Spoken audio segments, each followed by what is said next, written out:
नमस्कार. Fast and best शेतकरी चॅनलमध्ये आपलं स्वागत आहे. या चॅनलवरून मी शेतीविषयक माहिती व इतर सर्वांना उपयुक्त अशी माहिती देत असतो. जर तुम्ही कोणतरी मला काहीतरी सुचवायचं असेल ते सुचवू शकताय. आजचा तसेच उद्याचा हवामान अंदाज पाहूया. तसेच आता परत पाऊस येणार आहे त्याची एक अपडेट पाहूया शेवटला. तर मित्रांनो, हे पावसाचं वातावरण कसं व्हायलं आहे, कशामुळे व्हायला आलं आहे एक तुम्हाला सांगतो. एक पश्चिमी आवर्तन येत आहे आणि पश्चिमी आवर्तनामुळं उत्तर भागामध्ये पावसाचं वातावरण तयार झालं आहे. तिथं शक्यतो की नाही बर्फ वगैरे असं पडणार आहे आणि पावसाचे म्हणजे पाण्याचं वगैरे बर्फाचा पाऊस तिकडं पडणार आहे. इकडं थंडी वाढणार आहे. तो सपोर्ट घेऊन ह्याच्यामध्ये आपल्या बंगालच्या उपसागरामध्ये एक त्याची द्रोणीय स्थिती निर्माण झालेली आहे. तुम्हाला ते दाखवतो. आणि त्या द्रोणीय स्थितीमुळे इकडे पावसाचं वातावरण निर्माण होत चाललेलं आहे. बंगालच्या उपसागरामध्ये जी द्रोणीय स्थिती दिसते तुम्हाला म्हणजे समजेल ते की द्रोणीय स्थिती म्हणजे दोन ठिकाणून आता मी ते टिकमार्क केलेलं आहे बघा.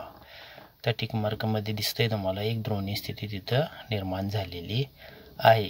आणि ह्या द्रोणीय स्थितीतच त्या पट्ट्यातच पावसाचं वातावरण हे निर्माण झालेलं आहे. त्याला सपोर्ट म्हणून खाली एक कमी दाबाचं क्षेत्र आहे श्रीलंकेच्या खालच्या साईडला एक आणि ते वरून आलेलं पश्चिमी आवर्तनाचं कमी दाबाचं क्षेत्र तिकडून ह्यातमध्ये मिसळ आहे. म्हणजे एकंदरीत त्रिकोण सपोर्ट असा तयार झालेला आहे. त्यामुळं कदाचित राज्यामध्ये आपल्या महाराष्ट्राच्या दक्षिण भागात व कर्नाटक दक्षिण भारतामध्ये पावसाची शक्यता आहे. हे पश्चिमी आवर्तनाचा एक तिकडून पाकिस्तान अफगाणिस्तानकडून येताला त्याला एक सपोर्ट आहे. मिळून काय राज्यात थोडा पाऊस होणार आहे. तर कोणत्या भागात पाऊस होईल, कसं होईल, मग आजचा जसे उद्याचा आणि परत पावसाची अपडेट आता पाहूया.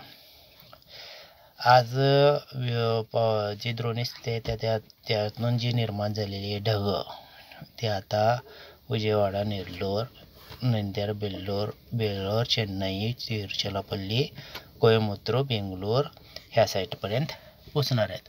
आज शक्यतो त्या भागात पाऊस नाही. पाऊस तो समुद्रात दिसते तुम्हाला, हिरवट पट्टा निळसर दिसतोय ना त्या भागात. आजचं वातावरण पाहायला गेलं तर आज डायरेक्टली समुद्रातून बंगालच्या उपसागरातून समुद्रातून डायरेक्ट जमिनीवरती हवा येते, वारं येत आहे. त्यामुळं सोलापूर, हैदराबाद, सांगली आणि इकडं हुबळी, पणजी, बಳ್ಳारी, नंद्याल, नेल्लोर, बेल्लोर, बेंगलोरपर्यंत ढग डायरेक्ट येणार आहेत. म्हणजे कमी जास्त प्रमाणात ढगांची निर्मिती होणार आहे. आज शक्यतो पावसाचा अंदाज जरी नसला यामध्ये दाखवत तरीसुद्धा शेवटला मी सांगेन कुठं पाऊस आहे. तर मित्रांनो, चॅनलला सबस्क्राईब करून घ्या आणि मागील व्हिडिओ पाहत चला. का तर ती व्हिडिओ आमच्यासाठी मला थोडंसं कष्ट लागतं, त्याच्याला सपोर्ट एक होतोच आणि तुम्हालाही त्याची अपडेट मिळून जात असेल. तर उद्याच्या भागात तो थोडासा पुढं ढगांची परिस्थिती पुढं सरकलेली आहे. विजयवाडा, नंद्याळ, नेल्लोरचे होतं ढग तिथून पुढच्या बाजूला थोडे मार्गस्थ दिसत आहेत. म्हणजे विजयवाडा, नेल्लोर ह्या साईडूनच आपल्याकडे ढगांची वाटचाल होणार आहे आणि तिकडूनच पावसाची शक्यता पण वाटत आहे. नेल्लोरला सध्या त्या उद्याच्या या टायमात पाऊस चालू होईल. नेल्लोर, तिरुचिरापल्ली आणि इकडं दक्षिण टोकामध्ये कोयमुत्तूर साईड ह्या साईडला उद्या सकाळी दुपारी संध्याकाळपर्यंत पावसाला सुरुवात तिथं होणार आहे. तसेच ह्याचा सपोर्ट तुम्हाला बोलल्याप्रमाणे एक कमी दाबाचं क्षेत्र श्रीलंकेपाशी तयार झालेला आहे आणि त्याचे जे साधारण चक्र जे झालेलं आहे त्याला एक गती मिळते आणि जो क्षेत्र जे बंगालच्या उपसागरामध्ये झालेलं आहे तिथून तिथे पावसाची निर्मिती तिकडे होत आता किनारपट्टीला येऊन लागलेलं आहे. दुसऱ्या दिवशी पाहायला गेलं तर उद्या नाही, आता हे परवा दिवसा 17 तारखेचं थोडंसं आदल्या बाजूला पावसाचा पट्टा सरकलेला आहे. तसेच इकडं सांगली, बಳ್ಳारी, नंद्याल, हुबळी, सोलापूर, सांगलीपर्यंत पावसाचे बऱ्यापैकी ढग आलेले आहेत. पावसाचे नाही आहे ते त्यात काय ढगातून काही पाऊस येणार नाही, पण बऱ्यापैकी ढग आलेले आहेत. आणि 18 तारखेला पाहायला गेलं 18 तारखेपर्यंत पूर्ण संभाजीनगर, मुंबई, सांगली, सोलापूर इथंपर्यंत ढग पोचलेले आहेत. म्हणजे पश्चिम भागात सुद्धा ढग हे पोचलेलं आहे. जे कमी दाबाचं क्षेत्र आहे, आता पावसाचा अंदाज पहा.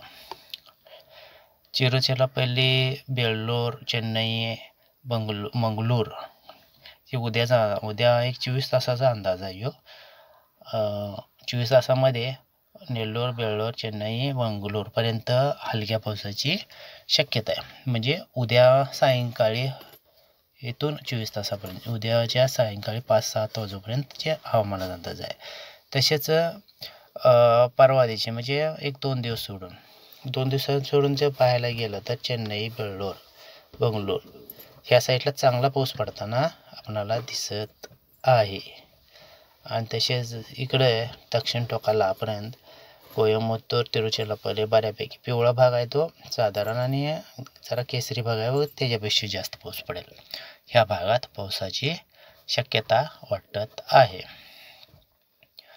बऱ्याच भागात आता इकडे साईडला त्याच्यानंतर एक 17-18 तारखेचा आहे कोयंबतूर, तिरुचिरापल्ली इकडे तर जास्त किनारपट्टीला, पण आपल्या महाराष्ट्रापर्यंत थोडासा पाऊस पोचलेला आहे. हुबळी हे कर्नाटकाचा सांगलीपर्यंत हा पावसाची शक्यता म्हणजे कमी जास्त प्रमाणात हलकासा पावसाची शक्यता तिथंपर्यंत येऊन म्हणजे उद्या 2-3 दिवसात पोचेल असं अंदाज दाखवत आहे. मी हे मॉडेलवरून अंदाज देत आहे. आणि मॉडेलवरून अंदाज देत असताना म्हणजे अंदाज हा जरा असं रोजचे अपडेट पाहत जरा 1-2-3 दिवसाचा अंदाज आणि आता देण्याचा अंदाज थोडासा फरक पडतोय. धन्यवाद मित्रांनो. सबस्क्राईब करा, शेअर करा.